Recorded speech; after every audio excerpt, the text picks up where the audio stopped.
पढ़ने वाले हैं? प्रारूप समिति। प्रारूप समिति। जैसे संविधान जब लिखने का आदेश मिला हम लोग को, तो बहुत सी समितियां बनाया गया, जिसमें से हम पहला समिति आज क्या पढ़ेंगे? प्रारूप समिति। यह समिति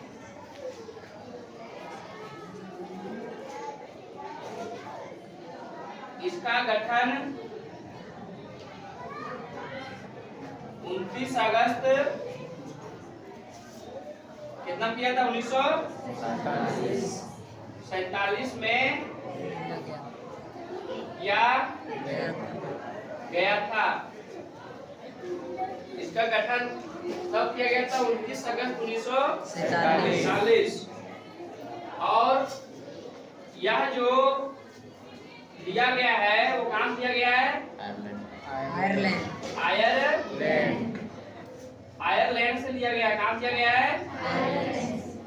इसमें जितना सिस्टम होगा, जो प्रावधान होगा, वो कहाँ से दिया गया है? आयरलैंड से। और इसका अध्यक्ष कौन थे?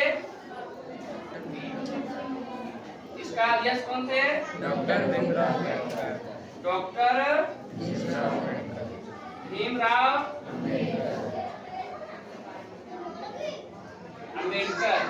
अम्बेडकर जी। ये डॉक्टर भीमराव अम्बेडकर जी उस संविधान सभा में सबसे पढ़े लिखे व्यक्ति थे। क्या थे? सबसे पढ़े लिखे व्यक्ति। इसलिए इसे क्या कहते हैं? संविधान का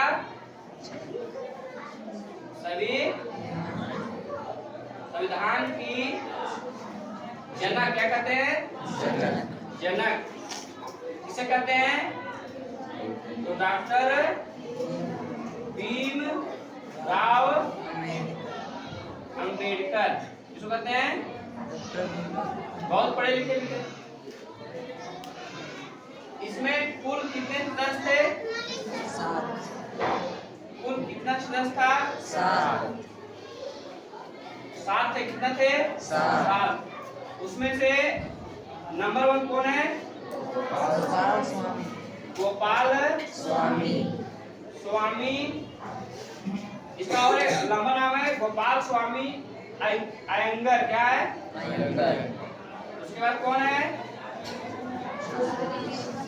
के.एम. मुंशी। कौन है? के.एम. मुंशी। और कौन है? अलादी कृष्णा स्वामी। कौन है? उसका कौन है?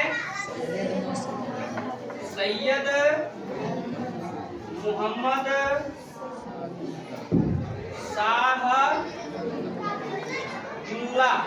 शाहदुल्ला। उसके बाद टीटी कृष्णाचारी।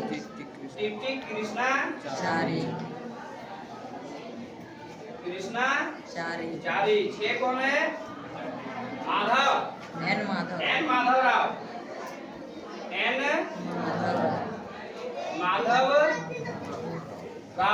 और एक भीम साहब अम्बेडकर जी। टोटल कितना हो गया? 7। उसके बाद संविधान में एक और व्यक्ति का नाम आता है, जिसका नाम क्या है? संवैधानिक सलाहकार। कौन था? संवैधानिक सलाहकार। कौन थे? B.N. राव। कौन थे? B.N. राव। जब भारत में किसी व्यक्तियों का जो सबसे ज्यादा योगदान था, उन लोगों को भारत गुणगान नहीं गाता था।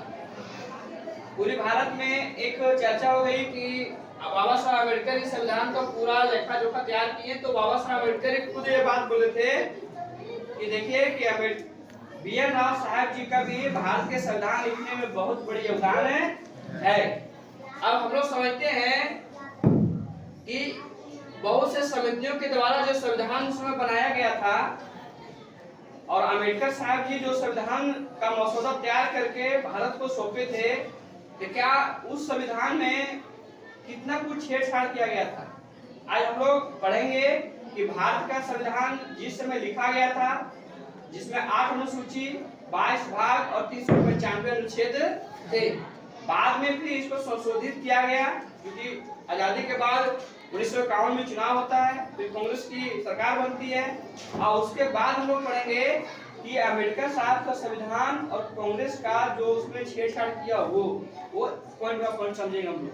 देखें मिटाने वाला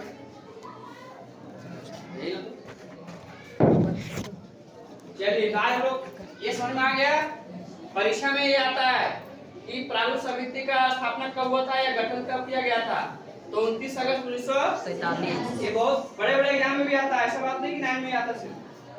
प्रारूप समिति का अध्यक्ष भीमराव अंबेडकर जी थे। संवैधानिक सलाहकार कौन थे? BN राव। कभी कभी देता है मिलान चिन्ह में इसको देता है, इतने लोगों को नाम दे देगा, बोलेगा ये लोग किस समिति के थे। उसके बाद लिया कहां से गया था? आयरलैंड। इसका अध्यक्ष कौन थे? डॉक्टर भीमराव अंबेडकर। अब हम लोग पढ़ेंगे अंबेडकर जी का संविधान और कांग्रेस के द्वारा जो संशोधन किया गया वो संविधान। तो समझिए, देखिए यहाँ पर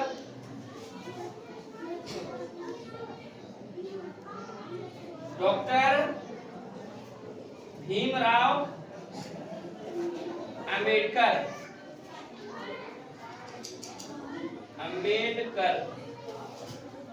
ये संविधान हो गया। बाद में ये संशोधन किया गया, क्या किया गया?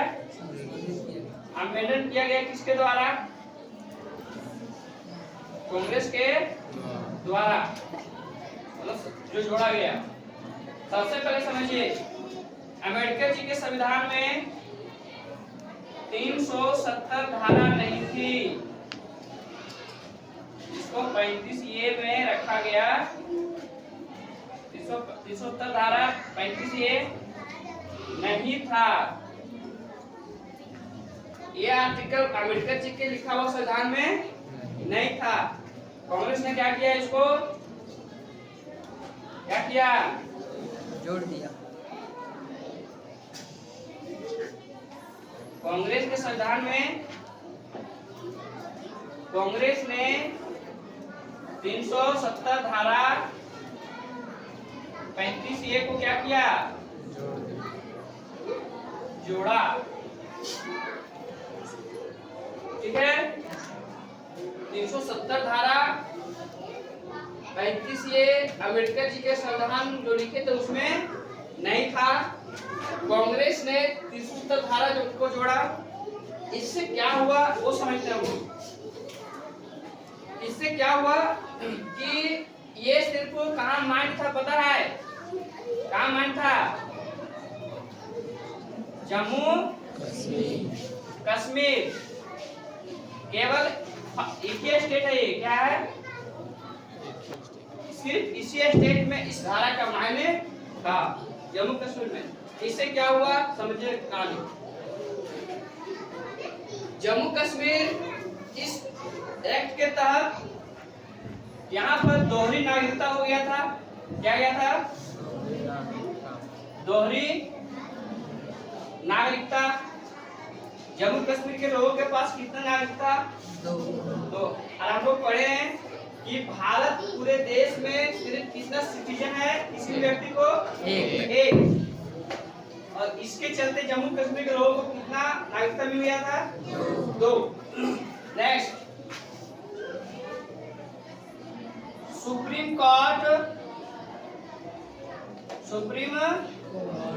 का आदेश यहाँ पर नहीं चलेगा। कहाँ पर नहीं चलेगा? जम्मू कश्मीर में। कब तक? जब तक ये है, जब तक ये रहेगा तब तक वहां पर नहीं चलेगा। दूसरा, भारत के संसद से बना कानून यहाँ पर क्या होगा? नहीं चलेगा। भारत से बना संसद कानून का जो नियम होता था जम्मू कश्मीर में नहीं चलती थी। दूसरी बात, भारत के राष्ट्रगान राष्ट्र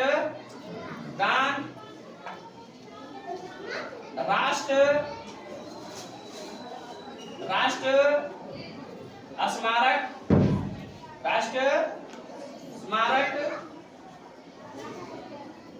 राष्ट्रीय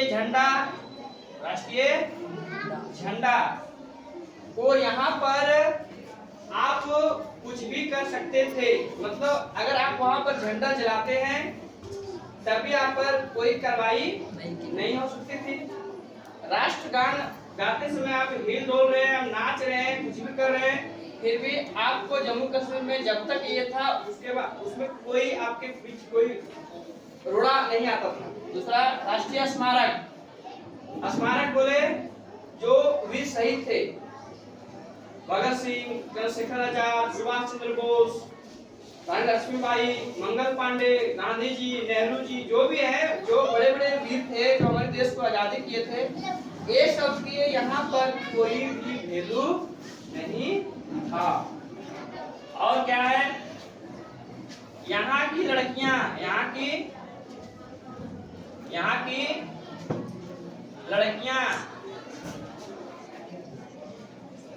भारत के लड़कों से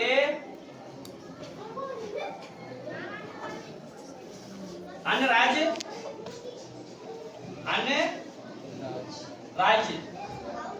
लड़कों से शादी अगर करते थे, शादी करने पर नागरिकता क्या होती थी?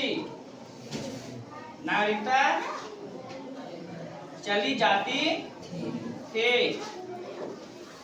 परंतु पाकिस्तान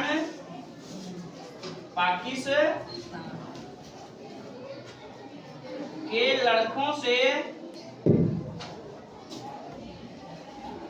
विवाह करने पर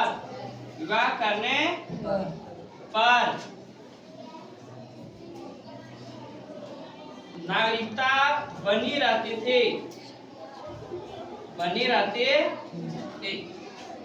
देखिए सिस्टम, इस धारा का प्रभाव देखिए। कोई भी भारतीय जम्मू कश्मीर के महिला अगर भारतीय अन्य स्टेट के साथ विवाह करती है तो उसका नागरिकता क्या होता था? पर यही अगर पाकिस्तान के लड़कों से विवाह करते थे तो उसका नागरिकता, और प्लस में उस लड़के का भी नागरिकता बन जाता था भारत का, जो लड़की से विवाह करते थे। तो ये था इसका। इसमें और प्रावधान है जो हम लोग बाद में पढ़ेंगे। अब इस सिस्टम क्या हुआ, हटा दिया गया। 2019 में क्या हुआ, ये 2019 में एनडीए की सरकार इसको क्या कर दिया, इस सत्र को हटा दिया। समझ में आया? चलिए और समझते हैं।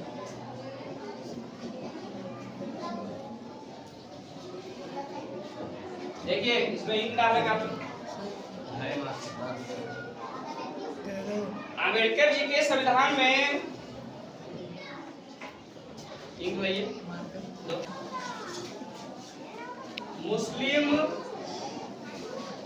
पर्सनल लॉ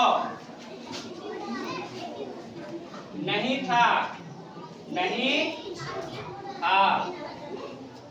कांग्रेस ने तो क्या किया, कांग्रेस ने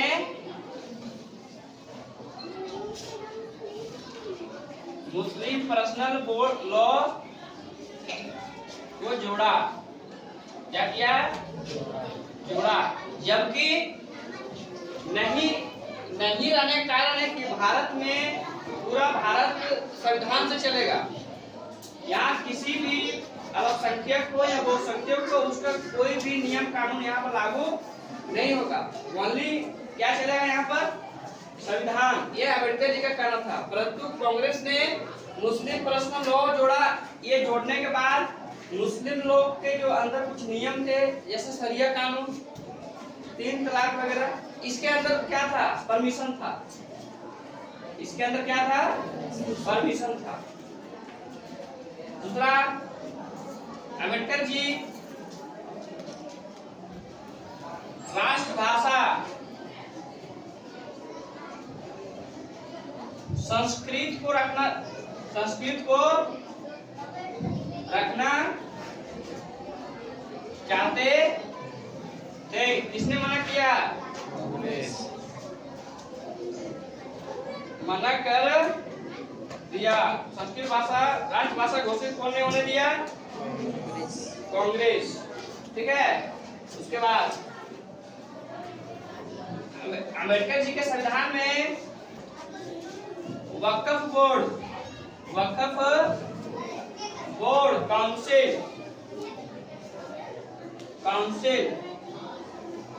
नहीं था। कांग्रेस ने इसे क्या किया? जोड़ा। कब? 1954 में कांग्रेस ने क्या किया? इसको जोड़ा 1954 में। इससे आप समझिए, वक्फ बोर्ड एक मजहबी आधार पर इस जमीन को दान करते हैं। अम्बेडकर जी इसके विरुद्ध थे। क्यों विरुद्ध थे? क्योंकि हमने पार्टीशन मजहब के आधार पर ही किए। भारत पाकिस्तान धर्म के आधार पर देश बना, देश धर्म के आधार पर ही बना। तो फिर भारत में जो देश के टुकड़ा जिसको मिल गया, फिर उसको भारत के अंदर कुछ नहीं मिलना चाहिए था।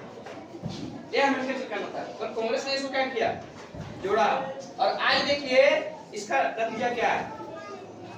ये बिल जब अमल आया, जब एनडीए की सरकार अमल आई थी, तो ये बिल को विरोध किया। संसद में बिल पास भी हो गया, और बिल पास जब हो गया तो ये रद्द भी हो गया। रद्द बोले तो पूरी तरह से नहीं, परंतु अब किसी भी मुस्लिम वक्फ बोर्ड पर्सनल जो उसके जो सदस्य होते हैं, किसी भी संपत्ति को आप डायरेक्ट जबरन जब्त नहीं कीजिएगा। ये किसने कहा? Supreme court. जैसे आप समझिए, कई समझते पूरा समझिए इसको। आप एक मुस्लिम परिवार है, क्या है? मुस्लिम परिवार है। आपने दिल्ली में एक जमीन लिया है, मान के चलो 2 डिसमिल। कितना लिया? 2 डिसमिल जमीन लिया आप दिल्ली में। उसमें आप दुकान खोले। क्या खोले? दुकान। इससे आपकी रोजी पूंजी चल रही है, आपका परिवार पाल पोस रहे हैं इसी दुकान से।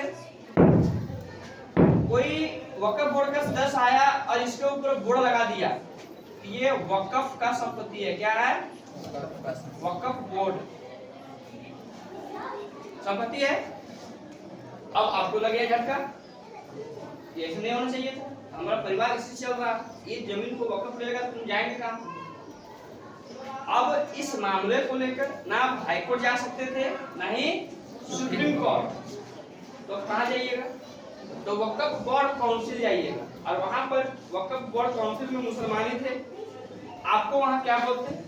वक्फ का संपत्ति बोले तो अल्लाह की संपत्ति। ये उसका नियम है कि आपने अल्लाह को दान कर दिया जमीन। अब इसको भूल जाइए। पर उसका हाथ से ये जमीन चला जाता था, और इस जगह पर दुकान तभी चलता था जब इसका था।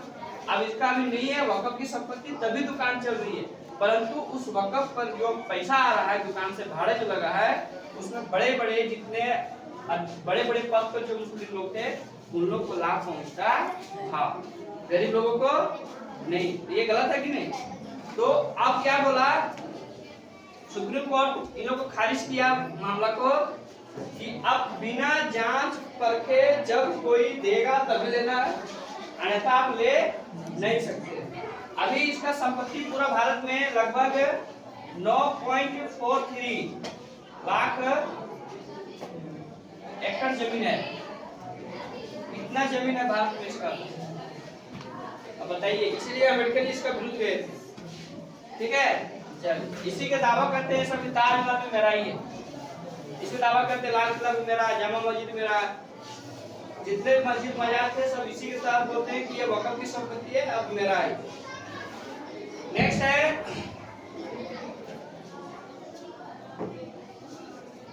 अम्बेडकर जी तबलीगी जमात पर रोक चाहते थे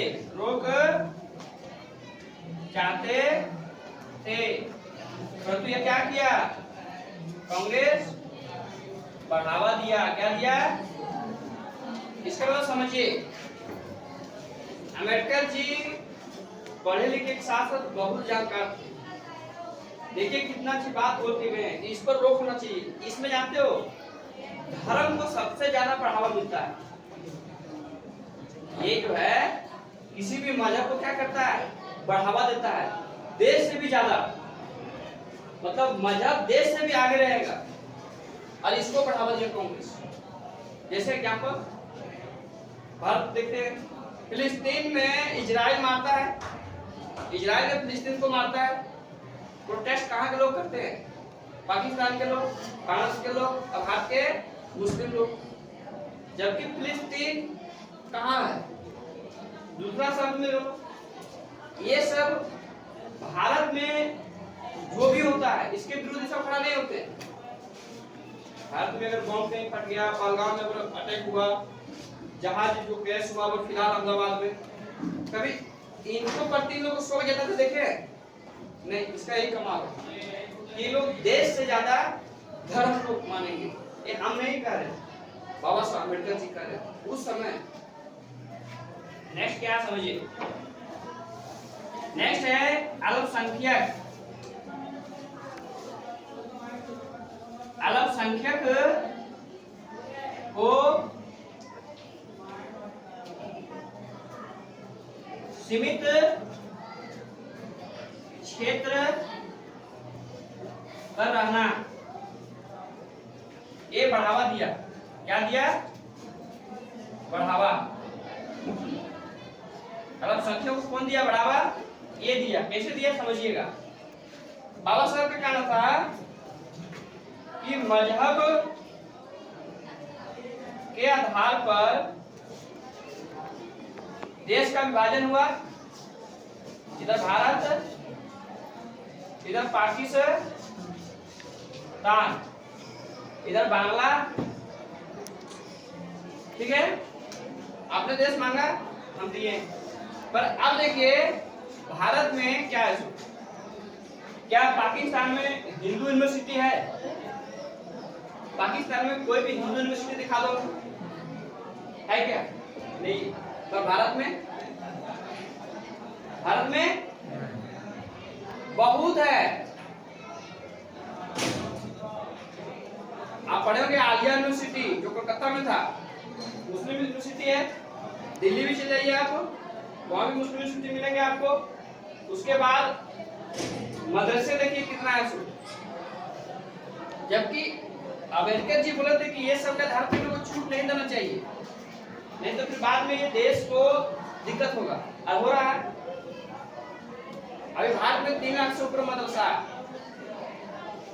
ऊपर है, और गुरुकुल कितना है एक भी क्या 10,000 12,000 होगा। और इसके पीछे वर्ष हो गए कांग्रेस का कारनामा। देखिए इधर आप पढ़े होंगे आर्टिकल 28। क्या पढ़ोगे, इसमें क्या कहता है, धार्मिक शिक्षा, धार्मिक पर क्या लगाया गया है, कहां पर, तो शैक्षणिक संस्थान जैसे सरकार के द्वारा प्राप्त मान्य है, जैसे स्कूल, कॉलेज, यूनिवर्सिटी। यहाँ पर रामायण, महाभारत, वेद पुराण पढ़ा सकते हैं क्या, रोक है? चलिए कांग्रेस देखिए क्या किया। So article 30A, article 30A के तहत अल्पसंख्यक को